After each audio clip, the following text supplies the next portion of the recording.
مساء الخير.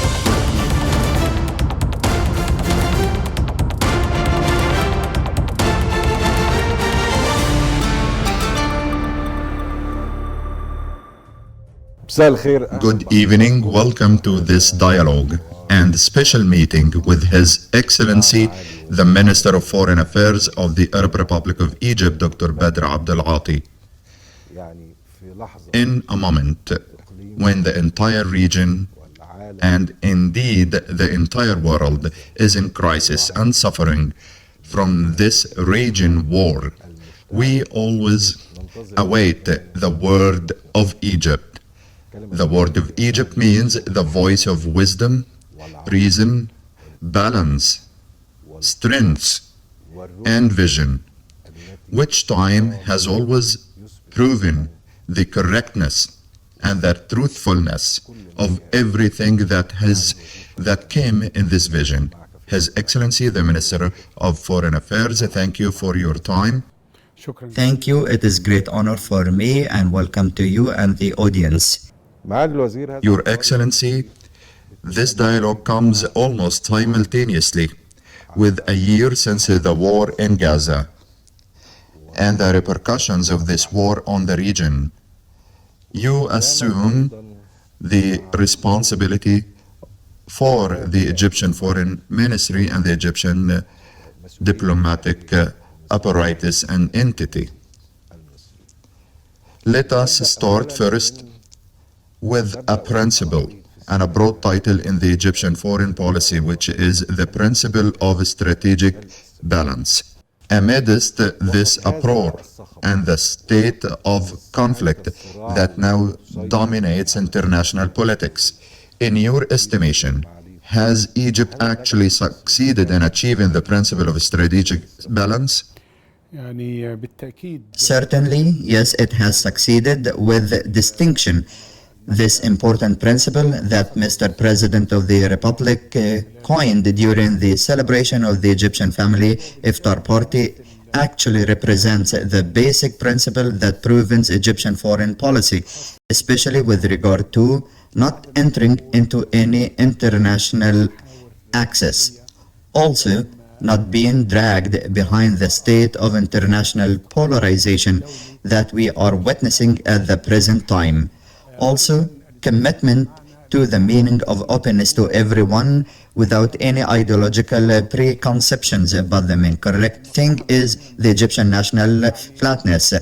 So it means that Egypt has strategic partnerships with all the effective global powers despite the contradictions between these powers. This is certainly evidence of the success of the policy of strategic balance. We have a strategic dialogue with the United States. One of its rounds has held recently in Cairo. We have a comprehensive strategic partnership with the European Union that was launched several months ago. We also have a strategic dialogue with China, and now we are celebrating the 10th anniversary of its launch.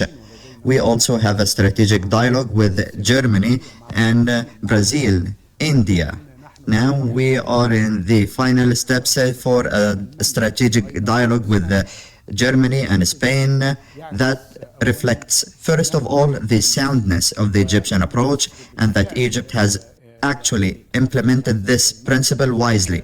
It also reflects the extent to which the international community appreciates the Egyptian role. This is a fundamental role. Of course, everyone is keen to further develop relations with Egypt. Egypt is one of the very few countries in the region that has relations and contacts with all parties, all regional and international parties, even non-state actors. We have contacts with them so that there is an effective foreign policy that ultimately serves the security and stability in the region.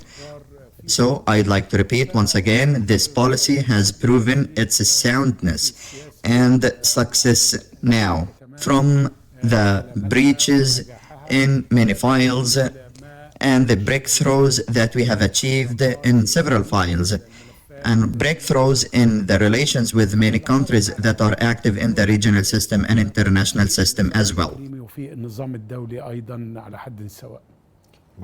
Excellency Minister, on the subject of the regional system, a year after the Gaza war and the expansion of the scope of this war on multiple fronts in the Arab region, and we have seen what happened in Lebanon and the southern Lebanon. So, into this regard, what are the Egyptian efforts to stop this bleeding and to stop the state of regional fluidity that is continuing whenever a group of things appear, that there is a group of things and tools, that there is a decisive breakthrough? We find that the war and its flight are much faster than all the hopes pinned on the truth. وبالفعل يعني Indeed, the Egyptian role is very clear and obvious role with regard to the constant movement to work to stop the blood path and to stop the daily systematic Israeli attacks on our people in the Gaza Strip and also in the West Bank and also in Lebanon. Egypt has always been the only country that has repeatedly warned of fears of the expansion of the conflict and the escalation in the region. From the very beginning and since the events of October 7th, Egypt has been at the forefront of the countries that moved with all its strength. It hosted an international meeting, as we remember, here in Cairo, and the main goal of this meeting and objective was attended by many countries of the world. That means Cairo Summit. Yes, the main goal was certainly to reach an immediate ceasefire and to stop the systematic killing of civilians. The Egyptian efforts continued in cooperation with sisterly Qatar and the United States in mediation efforts, and as you mentioned, we were very close than ever to reach an agreement that guarantees the release of all detainees and also establishing a ceasefire and the full and unconditional access to humanitarian aid and medical aid. As you know, there is a lack of political will on the part of one of the parties, which is Israel. Of course, the closer we get to reaching this deal, which achieves the interests of all, including the release of all hostages and a portion of the 1,000 prisoners, the more unrealistic demands are made and various pretexts are found for all hostages and also to spare civilians, especially women and children. And unfortunately, we face the missing of several opportunities to release all hostages, in addition to spare civilians, especially women and children, any suffering of these killing systematic operations. As Egypt expected and unfortunately warned against, the spread of the war happened. There is systematic aggression on the West Bank, and there is a displacement of Palestinians from their villages to some Palestinian cities. After that, the conflict extended to the brotherly Lebanon, and we have always warned against the region slipping into a comprehensive regional war. Unfortunately, we are already on the verge of this comprehensive war. There is now aggression against Lebanon.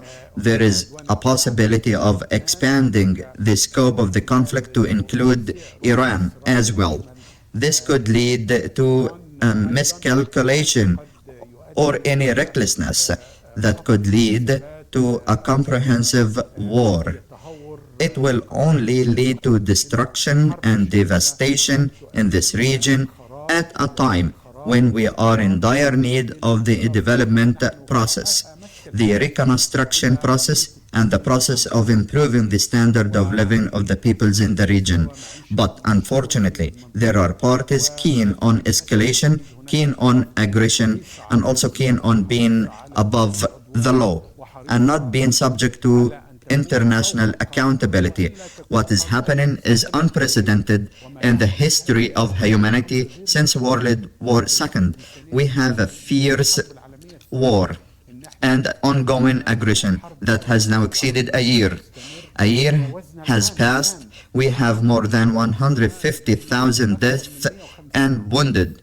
We have more than 1/7 of a million internally displaced people inside the Gaza Strip, representing more than 75% of the population of the Strip. We also have more than 15,000 Palestinians under debris.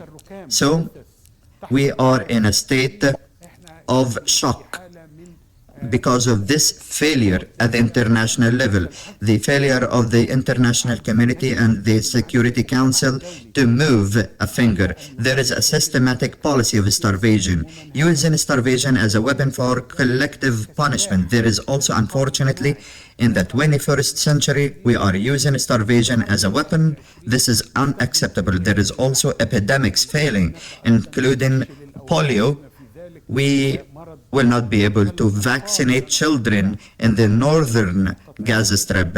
All this due to systematic policies, unfortunately, on the Israeli side, to place very severe restrictions on the flow of aid. There are thousands of trucks waiting to enter.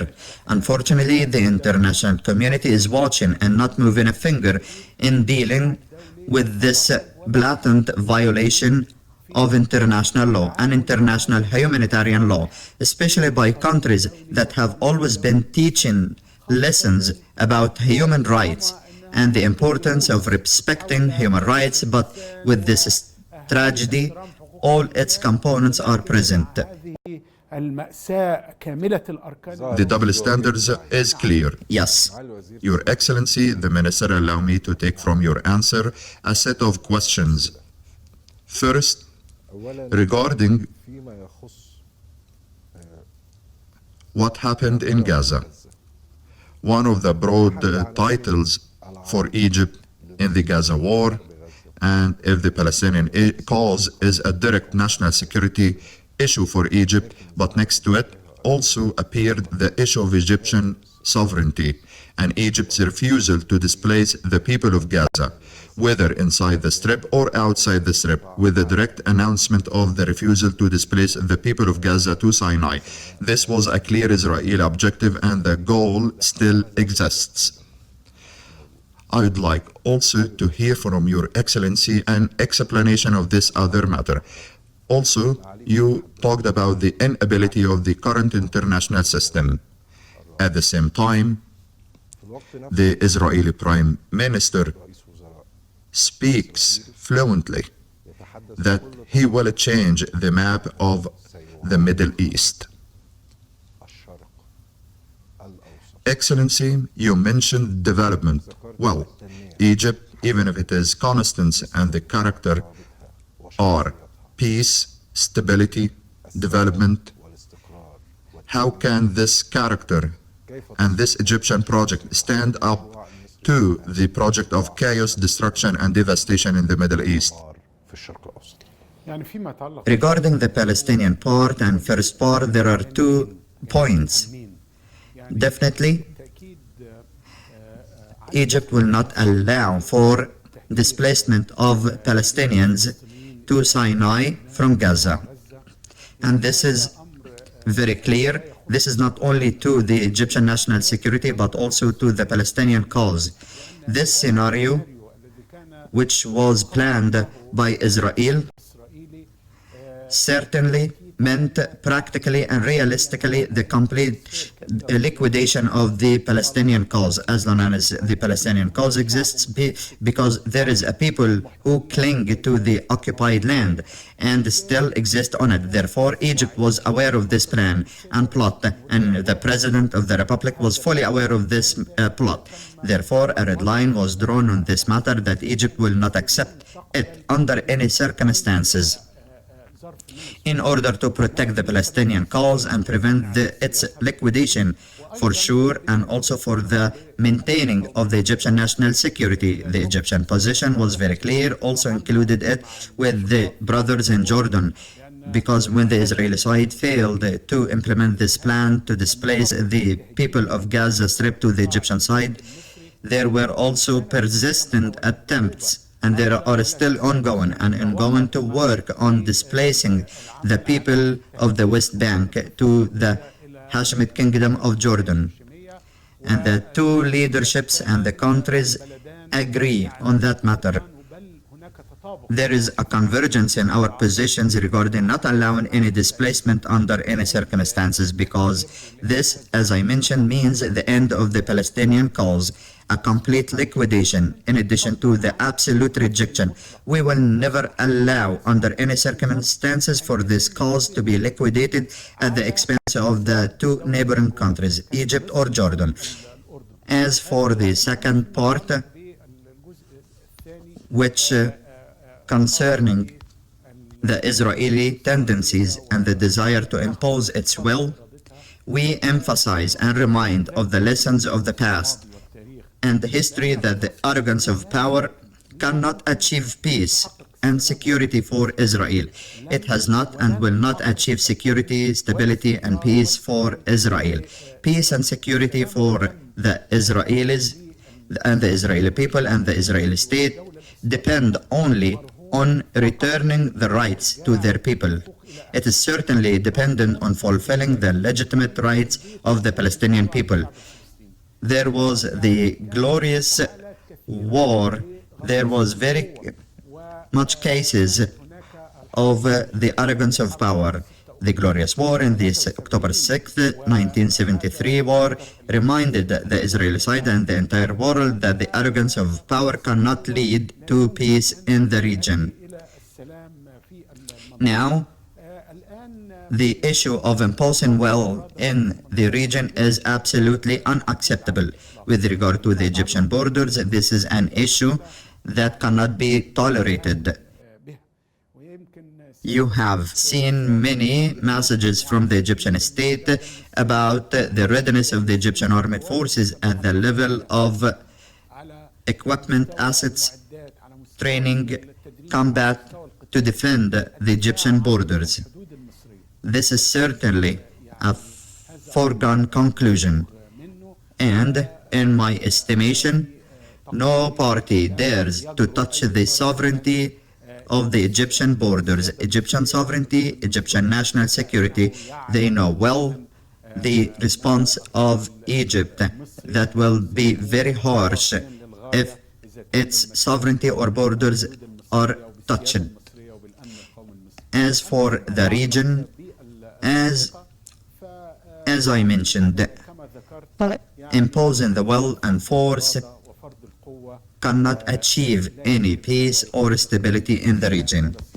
We have many lessons in history in Europe, in our region, and also in the other geographical areas. Unless there is a just and comprehensive peace based on meeting the interests of the peoples and achieving their aspirations, no country, including Israel, can enjoy security, peace, and stability as long as there are legitimate rights for a people who have not obtained them, and as long as there is an occupation of this people and the lands of the people. The Egyptian leadership has announced that peace is a strategic option for Egypt, and Egypt is, with its clear personality and traits, peace, stability, development. How do you proceed in confronting the project of chaos again in the region? Egypt, of course, is fully aware of everything that is being planned in this region. As you know, Egypt is the one that led the peace process. Without Egypt, there would have been no vision for the possibility of achieving peace. The martyred President Assad paid his life for his initiative to achieve peace with Israel. But we are fully aware and convinced that the Egyptian leadership is fully aware that there is no peace without a force to protect it. Definitely, this is a foregone conclusion. Therefore, there is peace. Egypt has never conspired. Egypt forces have never attacked, and the Egyptian army has always been within its borders, protecting its borders. It has never gone abroad except to defend the security of the Egyptian people. Therefore, the Egyptian army is present and has been prepared for the continuation and to defend its lands and territories and the sovereignty of Egypt. This is a foregone conclusion and issue. So, if there is a armed forces well prepared, this is a guarantee for the continuity and stability of peace that we seek. Certainly, we need peace because it is a very important issue to preserve the lives of the peoples, and is also linked to the issue of development that you mentioned. We cannot generate job opportunities that may exceed 1 million job opportunities annually. In order for me to be able to achieve this goal, there must be foreign investments, because domestic savings rates are unfortunately limited. Therefore, there is no alternative but to attract investments. The issue of foreign investments and their flow into the Egyptian economy is an existential issue, a vital issue for Egypt and the Egyptian economy. This is something we are certainly striving for despite all the current circumstances, but thanks to God, there is an influx and flow of foreign investments in certain sectors.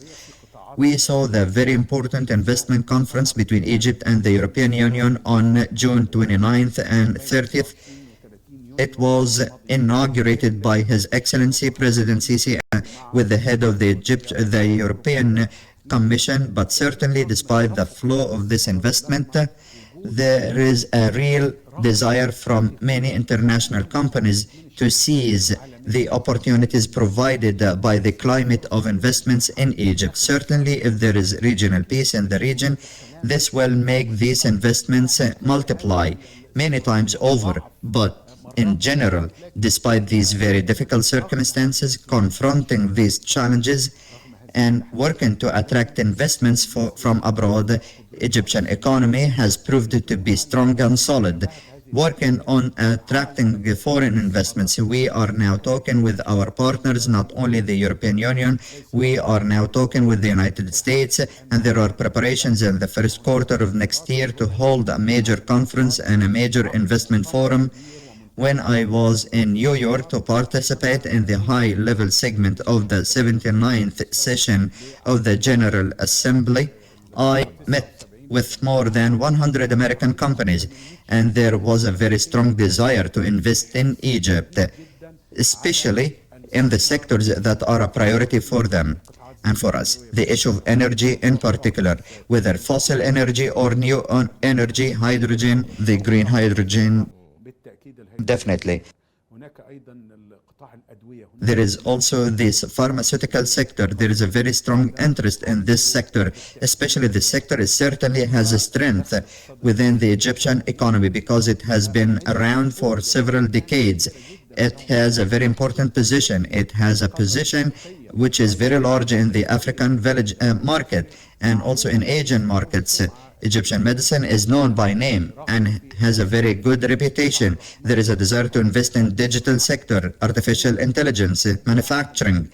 Everyone now knows that we have a national plan for manufacturing, especially with regard to localizing industry.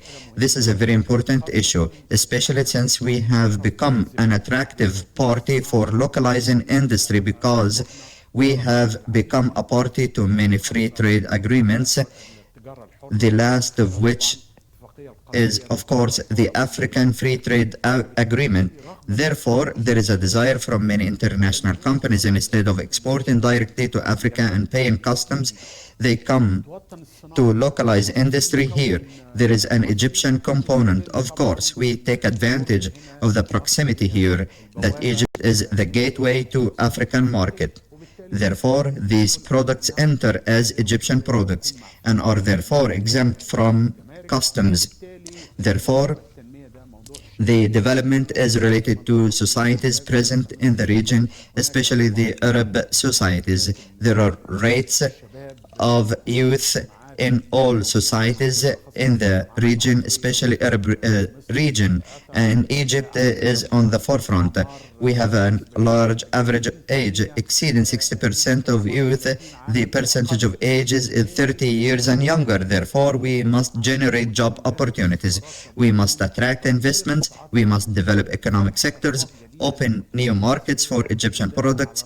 This is at the top of the priorities of the Egyptian foreign policy. There is no external contact, and I mean what I say. There is no external contact with any country except that the economic file was present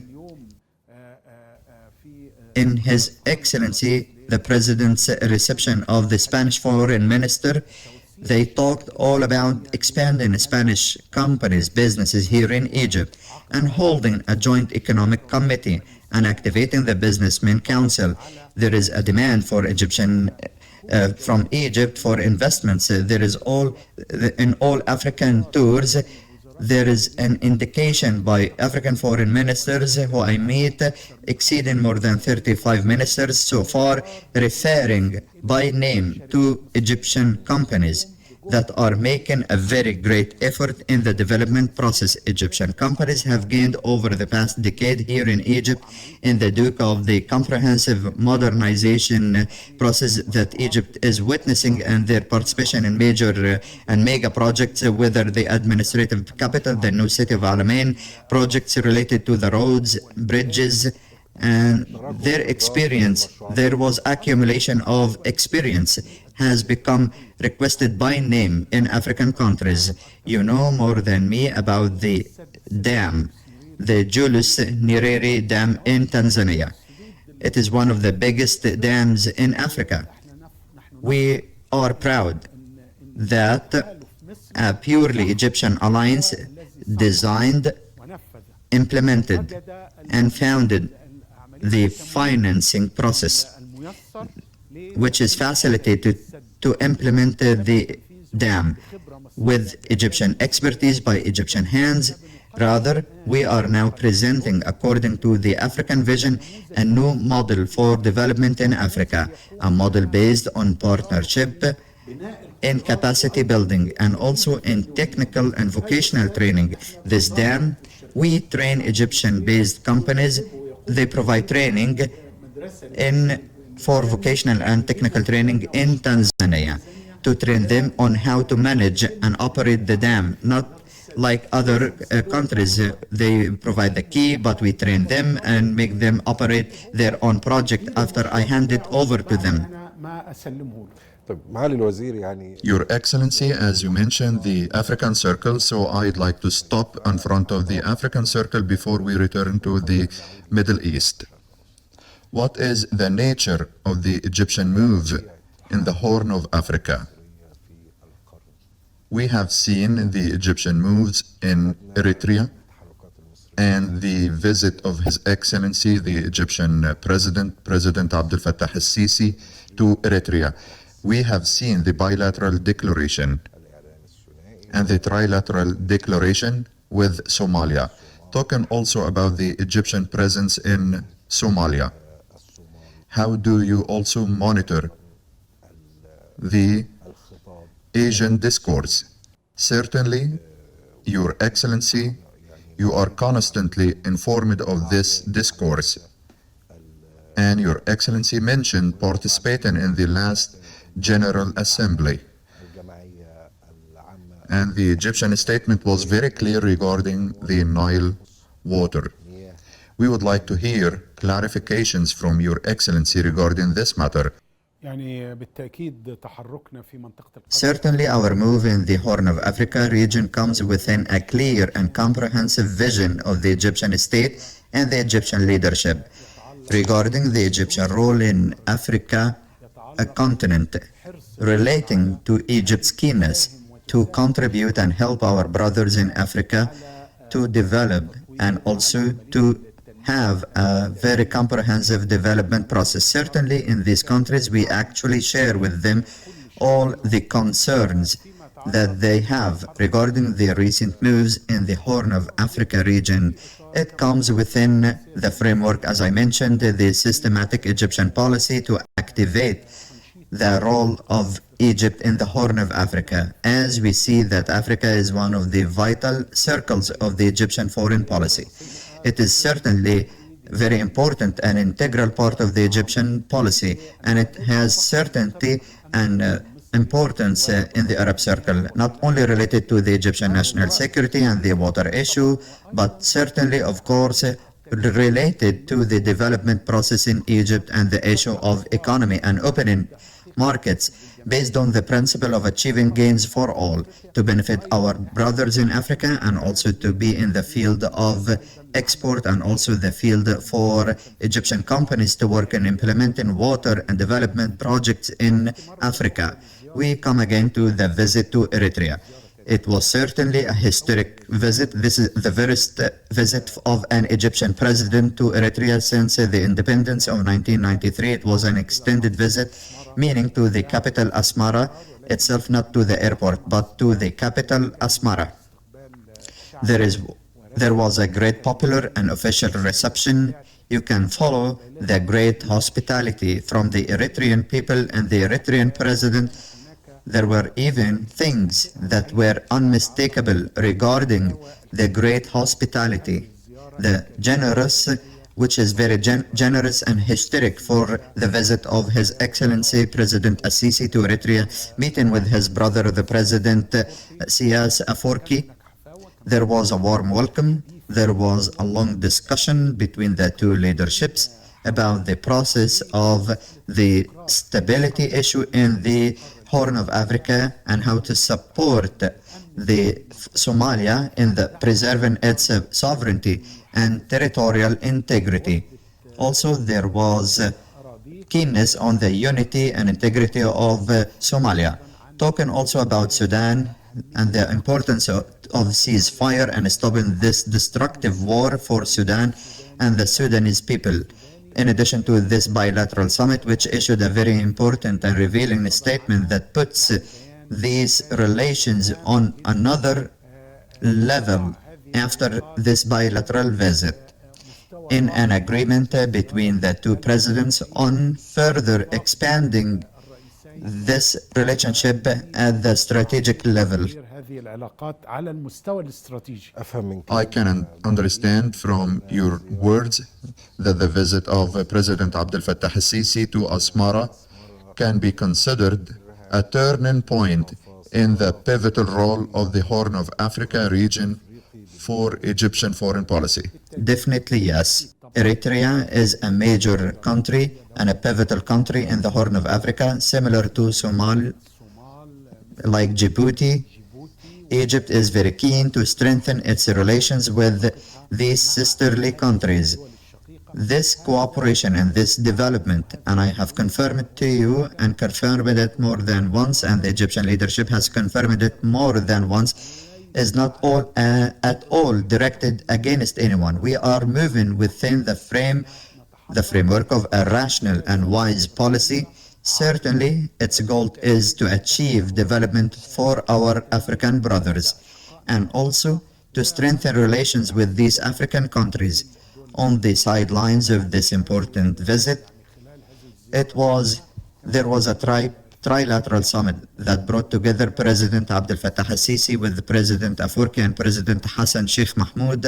A strong trilateral statement was actually issued regarding supporting relations with Somalia and also helping Somalia and the Somali government to assert its sovereignty within the Somali territory, especially with regard to fighting and combating terrorism. This is a responsibility that falls on our shoulders. According to the international law, United Nations Charter, African Union Charter, Egypt will assume the presidency of the Peace and Security Council of the African Union. We have already been in the presidency since October 1st, and the African Peace and Security Council welcomes Egyptian participation in the new mission that will be sent to Somalia, which will replace the current mission.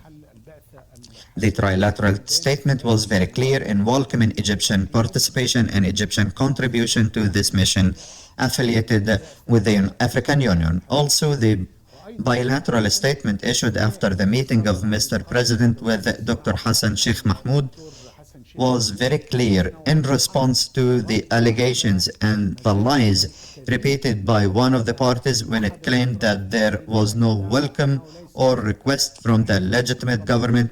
The final statement was very clear, talking about the Somali government's welcome and desire for the Egyptian presence and the Egyptian contribution by the Egyptian armed forces in the African Union peacekeeping mission. This is another time I confirm that any Egyptian presence will be within the framework of this mission, which will be or is already being welcomed by the Somali government and also welcomed by the African Union. As I mentioned, the African Union Peace and Security Council has already issued a very clear and comprehensive statement confirming the welcome of the Egyptian contribution. Finally, before this mission begins its deployment and work, it must have a clear mandate and be approved by the UN Security Council. Therefore, Egypt does not move arbitrarily, but there is a move by them within the framework of international law, within the framework of international legitimacy. Therefore, if there is one of the parties promoting lies and unrealistic narratives, there is a matter that is rejected. This is a very rejected matter. Egypt does not conspire against anyone. Egypt does not target anyone. Egypt goes there to support and help its brothers. This is Somalia. Meaning between Egypt and Somalia is very historic. The first martyr of Egyptian diplomacy was on the land of Somalia, the martyr Kamal ad-Din Salah. And before that, since one of the great queens, Hatshepsut, and trade campaigns, and there was very good relations and trade exchange with Somalia. Egypt had a very important role in the independence of our brotherly country, Somalia. I salute Your Excellency for mentioning the example of the great Queen Hatshepsut in this biography.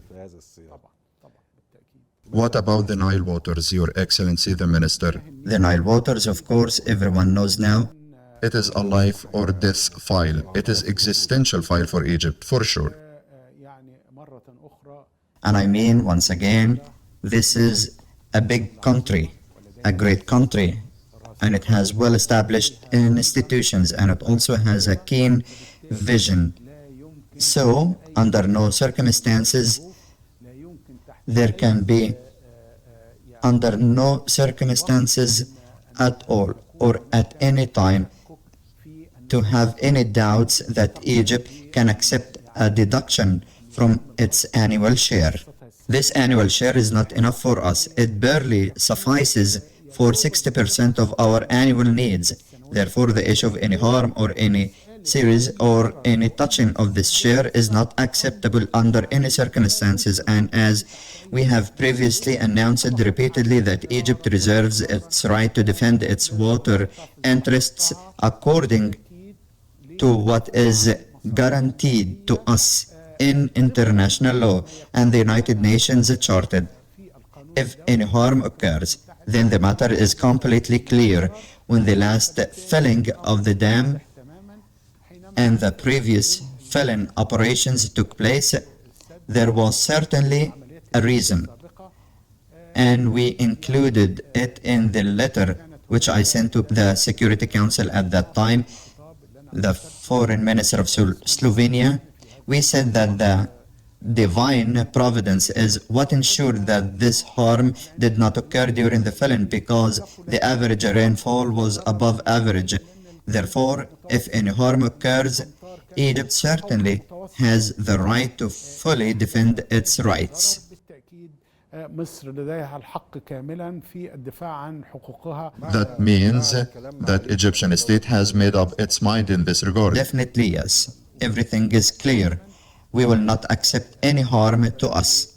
I would like to emphasize that Egypt does not have any problem with any of the Nile border countries or Nile Basin countries except for one country, Ethiopia, which refuses to reach a binding legal agreement to guarantee the operation and filling of the dam. This unilateral Ethiopian approach is completely rejected. The claim that Ethiopia has full sovereignty over the Blue Nile is completely rejected and completely contradicts with international law. In mentioning international law, Your Excellency, the Minister, how do you view attempts to circumvent the framework agreement of the basin countries for the 99 agreement and the historical agreements known as the Entebbe agreement? First, there are historical agreements. International law emphasizes the role of inheritance in international inheritance. There are Ethiopia, during the signature of these agreements, was independent state at that time of signing. It was not occupied. Therefore, this is a very important issue. Certainly, any attempts to reach an agreement are unrealistic and will not succeed. There is now a strong Egyptian move, not only in the Horn of Africa, but also in the northern Nile Basin. And there are strong Egyptian initiatives to reaffirm that Egypt is not against the legitimate right of the Nile Basin countries for development, including the construction of dams, because there is one of the countries that is trying to promote the false narrative that Egypt is obstructing development projects, including water projects in the southern basin countries. This is a lie. Egypt is with development, with the implementation of water projects on the southern Nile Basin, on the White Nile River Basin, without any problem. Indeed, Egypt recently, you followed the Egyptian Council of Ministers approved the launch of a new mechanism whose primary goal is to invest the Egyptian money and money as well collected from donors, whose goal is only to implement water projects on the White Nile because they do not cause harm. Therefore, what some or one of the countries are falsely promoting that we are against development projects, this is not true. We support development, we support water projects as long as they are consensual and do not cause harm to the two affected countries, Sudan and Egypt. Mentioning the two downstream countries, brotherly Sudan, as we say in the Egyptian literature, the sons of the valley, referring to the people of Egypt and Sudan. The current statement raises a lot of concern for the future of this beloved country. And Your Excellency have had many statements regarding the situation in the Sudan, and also during your activity in the United Nations General Assembly. Why do some people seek to drag Egypt's name as if Egypt you don't want stability in Sudan, knowing that stability in Sudan is the stability for Egypt, because Egypt is the first beneficiary of stability of Sudan, and Egypt are the first to be harmed by the instability of Sudan. Why is Egypt's name being dragged into this way? I mean, as Your Excellency mentioned, Egypt is almost the only country that is working with all seriousness and sincerity and all impartiality to work to stop this war in Sudan and the civil, and to avoid the danger of division and to avoid the inflictions of this war. Egypt was one of the first countries to host, without any exception, all the political powers and civil powers here in Cairo, and even our Sudanese brothers in July. And our Sudanese brothers said that for the first time, Sudanese civilians and civil and democratic forces meet in one forum and under one roof for the first time since the outbreak of war in Sudan in April 2023. This meeting was very important and Egypt didn't attend with them. It left them because we certainly, of course, we hosted the meeting, provided them with all means of comfort so that they could study, and a very important document came out, a document that talked about three things: an immediate ceasefire, full access to aid to the Sudanese people, and also the establishment of a system from all political backgrounds that were present without any exception. There was consensus. Prime Minister Hamdok was available and attended, and the several powers from all different factions were available and attended the meeting and the forum. So no lecturing here.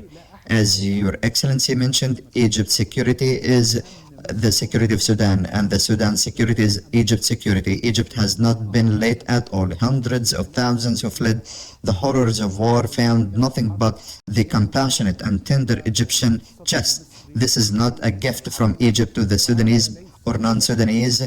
This is the responsibility to our brothers during crisis. So we cannot accept at all any lecturing or lies promoted by several people and several parties, whether from any party, from Sudan or non-Sudanese. These are lies. These cannot even be responded to because they are as if they are nothing. They are not factual or non-correct at all.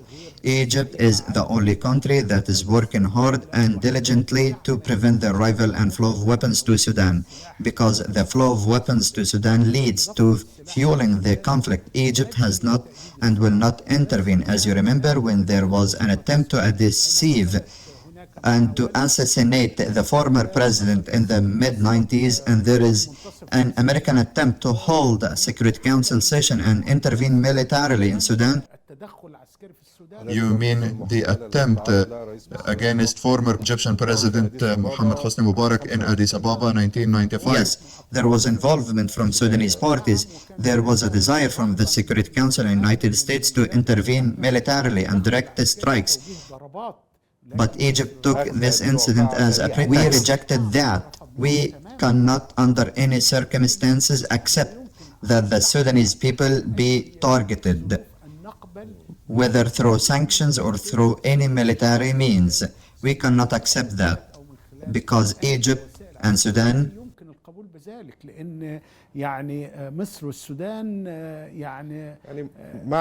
That means that Egypt is a country that is good at distinguishing in choosing its foreign policy and diplomatic messages. If you allow me, Your Excellency, we will return to the Levant region and the visit to Lebanon, your visit to Lebanon before the situation ignites, before the suffering. Lebanon now is suffering, and the Lebanon suffering is not only in the military operation and the region war that the Lebanese people are exposed to, but also in the internal situation in Lebanon, which increases the crisis of this country. Some voices inside Lebanon have begun to say, where are the Arab incubator for Lebanon? And if there is talk about the day after the war in Gaza, there is also talk about the day after the war in Lebanon. Of course, our hearts bleed from the aggression and the victims of the brotherly Lebanese people. We have always warned of the existence of an Israeli desire to expand the scope of the conflict and inflame it. Therefore, we were very keen to reach a ceasefire in the Gaza Strip to avoid expanding the conflict. With regard to Lebanon, Egypt's position is pioneering and at the forefront in regard to what is happening in Lebanon. It has been at the forefront of the countries that stand in solidarity with the Lebanese people since the beginning, and التي تعمل بكل حرص من خلال So you issued a joint statement by the foreign ministers of Egypt and Lebanon on the margins of the General Collective Meeting. We also participated in the Security Council session. The Egyptian Foreign Ministry issued a declaration and a statement. He was the minister among 2 or 3 other ministers from the region, insisting to talk in the Security Council session. We are moving in a systematic way. We have intense activities. We move with all the Lebanese powers. We move with the leadership and the government of Lebanon. We move with Mr. Nabih. We also move with the leadership of the Lebanese army, Mr. Joseph Aoun. We also move with the sisterly Arab countries. We are in almost daily contact with the brothers, Minister of Foreign Affairs of Kingdom of Saudi Arabia, with our brothers of the Prime Minister and Minister of Foreign Affairs of Qatar, my brother, the Minister of Foreign Affairs of Jordan, Sheikh Abdullah, the Minister of Foreign Affairs of Emirates. So we have a unified Arab position towards what is happening in Lebanon. And I can say that there are specific elements, of course, that reflect the Egyptian position, which is what we are trying to do, of course. And I do not believe that there is no hinder to have a consensus move and situation. We emphasize the importance of immediate ceasefire in Lebanon, also to enable and empower the state and its institutions, most importantly the Lebanese National Army, empowering it to deploy in the region from the south of Litani River. This is implementation of Resolution 1701. Yes, 1701 states that there is no weapons other than the Lebanese army's weapons to be deployed south of Litani River up to borders with Israel. This is a clear Egyptian position. We also have another element. It is an element related to the presidential vacancy. As you mentioned, Your Excellency, the serious existential challenges facing Lebanon certainly require that there be a president of the Lebanese state who is elected so that he can work to confront these challenges. Regarding the presidential vacancy, this is an issue that we are pleased to make it purely Lebanese issue. We agree on there is a need for Lebanese people to agree on a candidate, and we support them. Whatever the Lebanese agree on, we support them.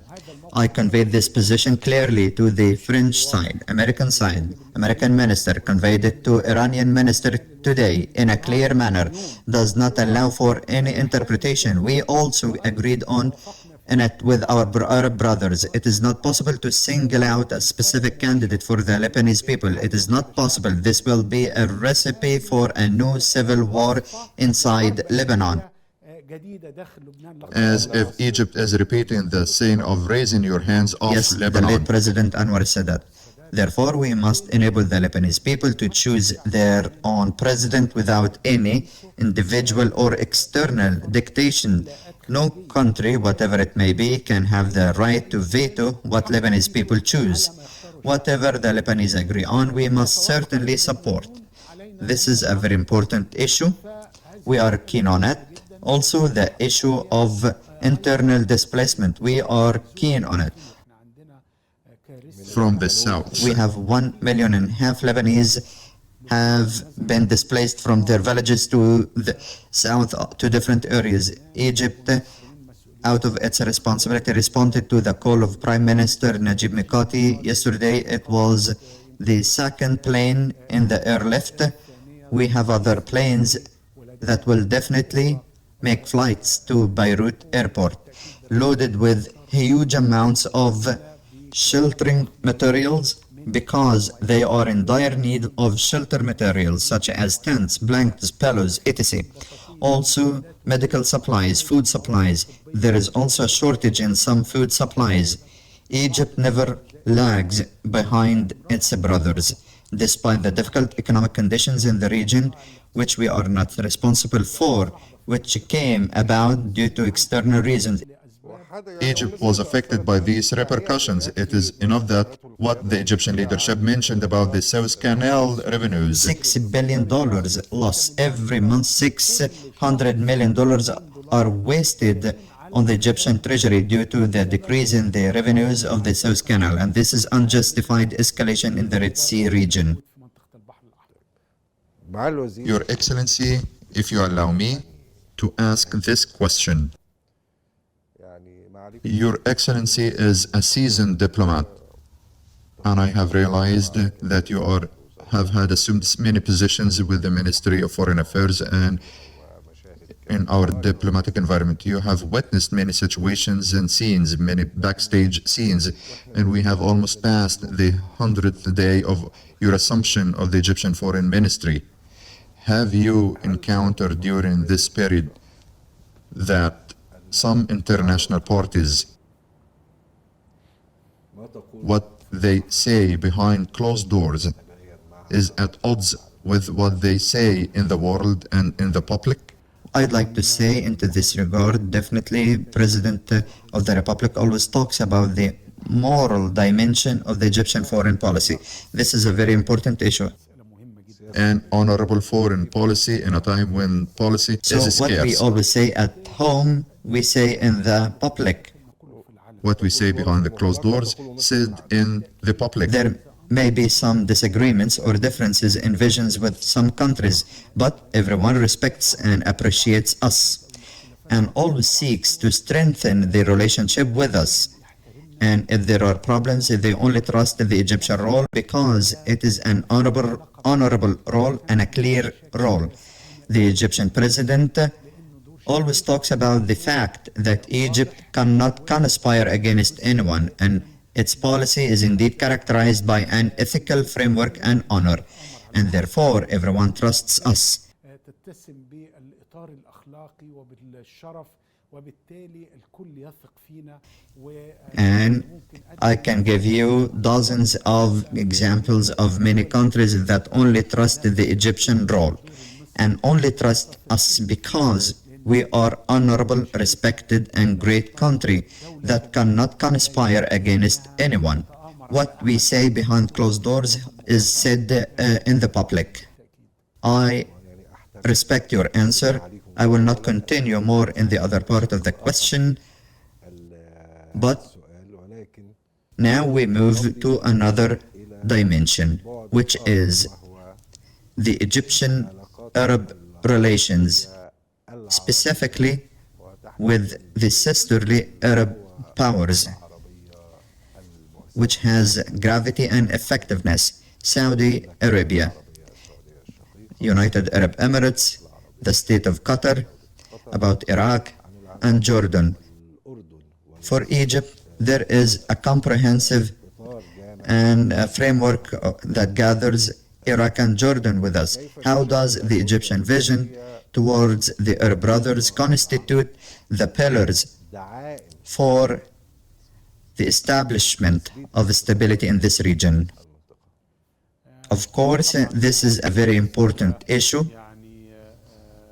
which is that the Arab Circle is always the first vital circle for the activity of the Egyptian external and foreign policies. Therefore, it is at the top of the priorities of the Egyptian foreign movements to strengthen relations and cooperation with the Arab brothers and to be open for everyone. Our relation is going through very positive periods with our brothers.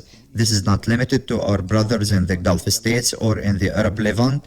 There are also strong and extended relations with our brothers in the Arab Maghreb, especially with the sisterly country of Tunisia, Mauritania, Morocco, Algeria, also with the brotherly Libyan people. Therefore, the Arab Circle is at the top of the priorities of the Egyptian foreign policy.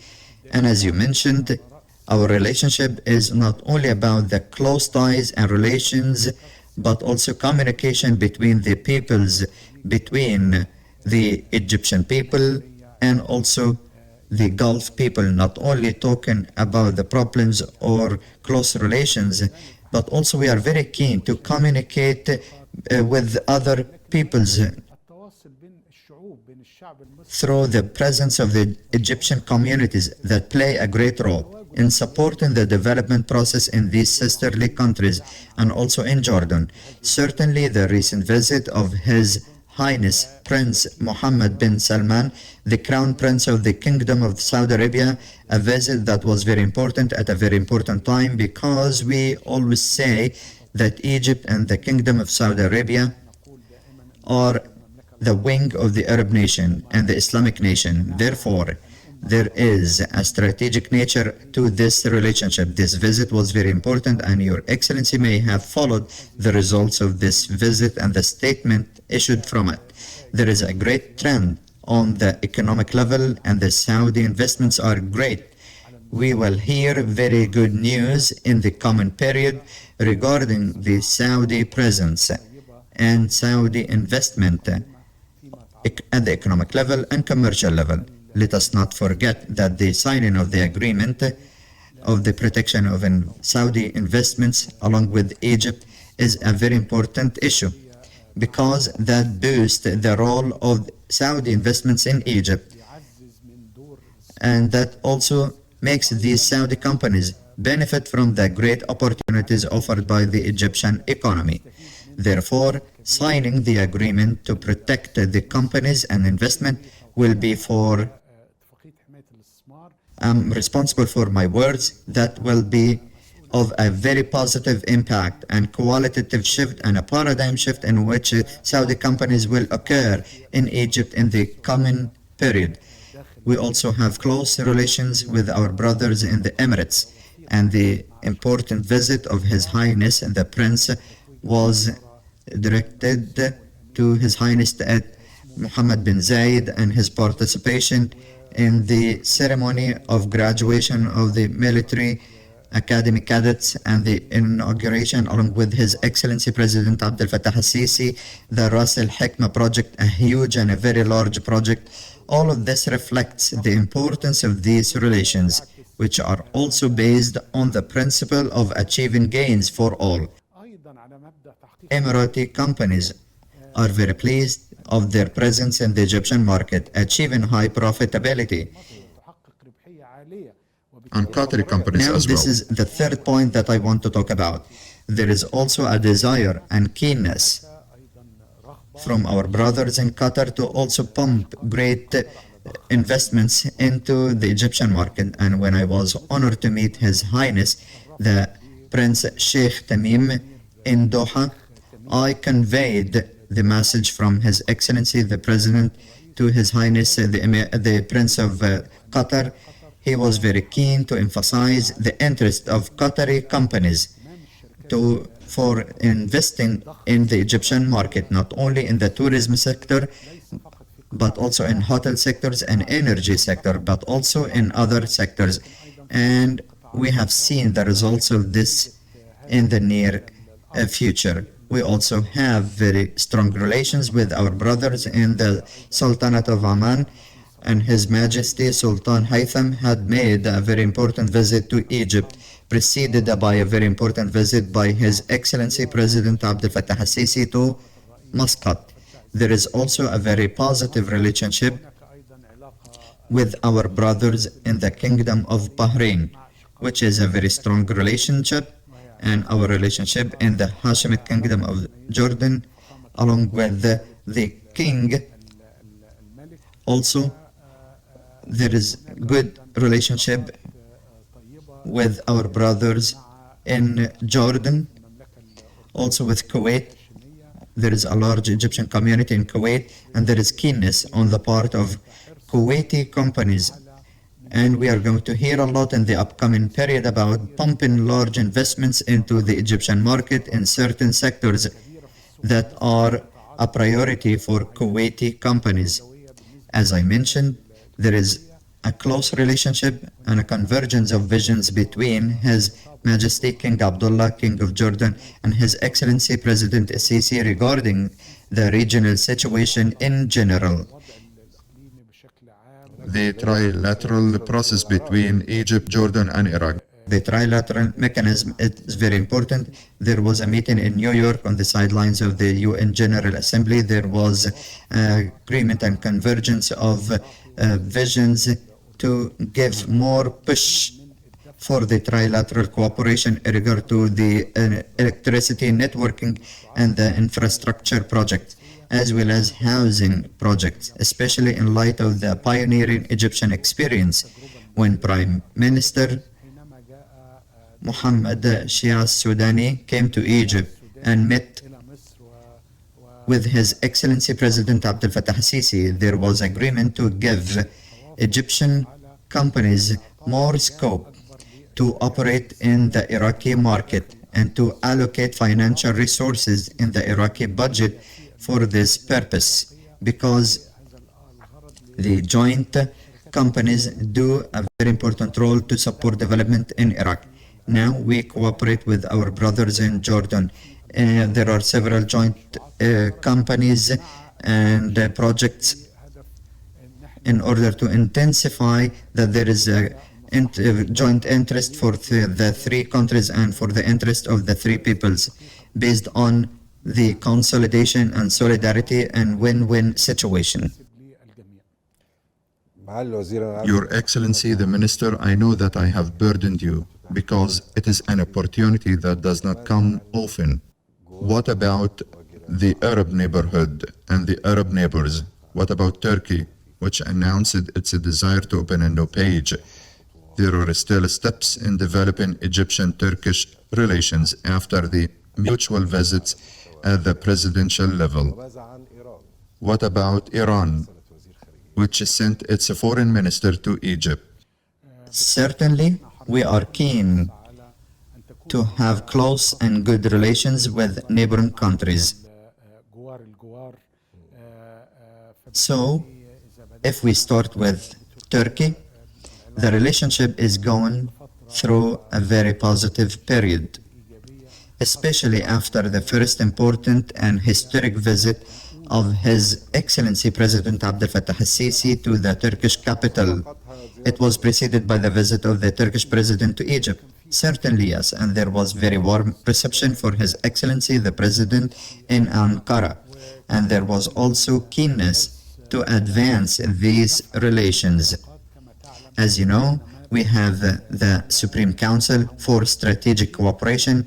Its first session was inaugurated during the visit of His Excellency President al-Sisi to the Turkish capital, and there, God willing, there will be a periodic meeting for this council at the summit level.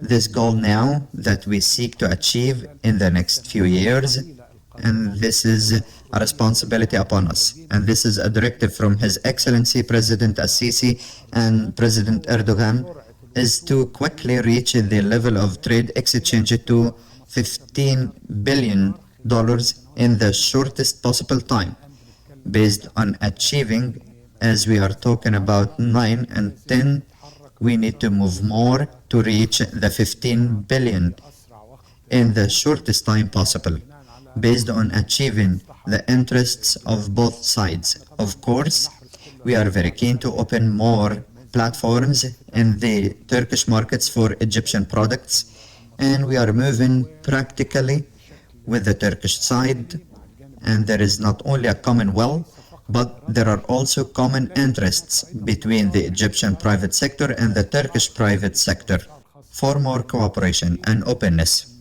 whether in the field of trade or in the field of Turkish investments. The President Erdogan stressed during His Excellency the President's recent visit to Ankara. President Sisi stressed that there is a very strong desire from Turkish companies and the Turkish side to pump more investments, and there is a commitment from the Turkish side, and His Excellency President Erdogan said that during his first upcoming visit to Egypt soon, a meeting of the Business Council will be held,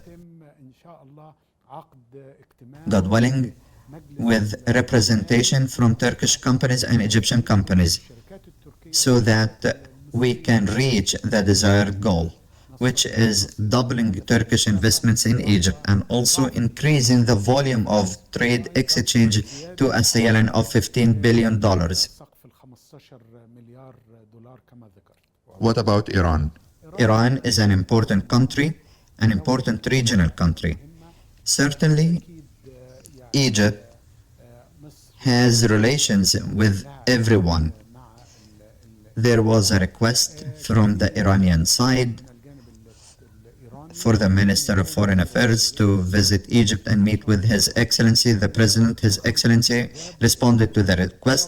This reflects Egypt's keenness to work on preventing escalation, reducing escalation in the region, and preventing the region from entering a comprehensive regional war. Hence, Egypt's keenness to respond to this request and arrange the meeting with the President. After that, extensive consultations and meetings were held with the Iranian minister with the aim, as I mentioned, of preventing the region from being dragged into a comprehensive war and to an open conflict from which no one gains, but rather will have devastating effects. We talked about many issues. We talked about the great importance of ceasefire in Gaza and stopping the aggression on Gaza Strip and the aggression on Lebanon as well.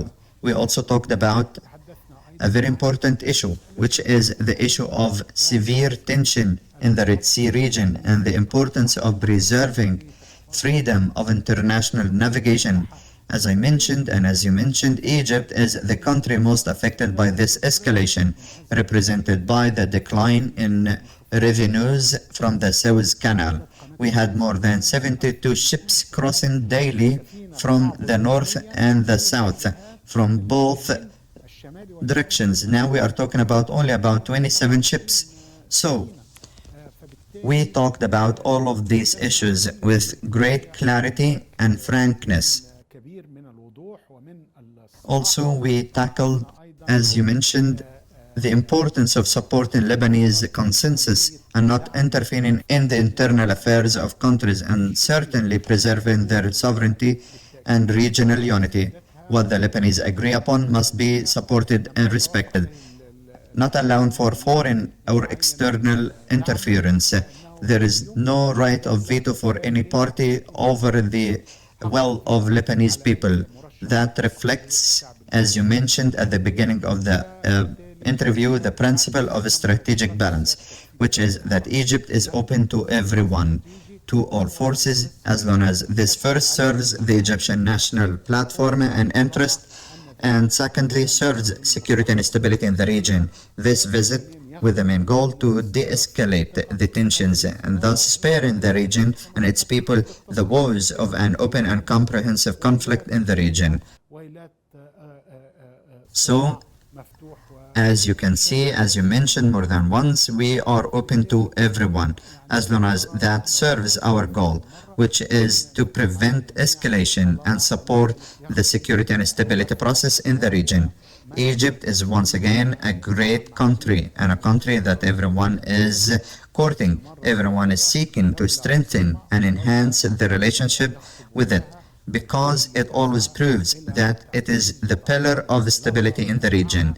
That is the only stable country in the region, the only country that works to advance stability and regional peace, which has become in the framework of the cooperation with its sisters and brothers in the Arab neighborhood.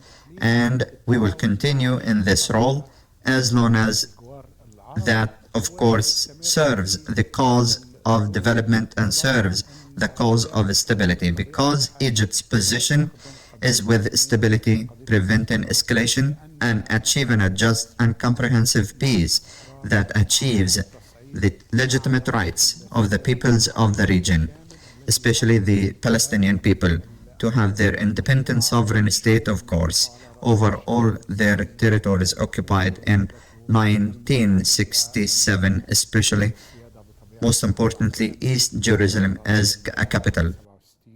وفي مقدمتها القدس الشرقية. معالي الوزير Your Excellency, Minister Dr. Badr Abdelatty, Minister of Foreign Affairs of Arab Republic of Egypt, thank you very much for this dialogue and interview and for your time and these clarifications and for the absolute transparency. Thank you very much for providing this opportunity for me to communicate with the great Egyptian people through this great respected platform that we boast about at home and abroad. I mean, finally, Egypt has a solid channel, a very well-established channel that informs the outside world, and this is a matter of great importance, especially at the regional level and the Arab and Egyptian level. All heartfelt wishes for more successes, and I had learned from you. God's willing, there will be also the launch of the English channel. It is now only a trial. There is a solid Egyptian and Arab presence in the media in outer space, and to have a presence, solid Egyptian presence and Arab presence in the media and in the world.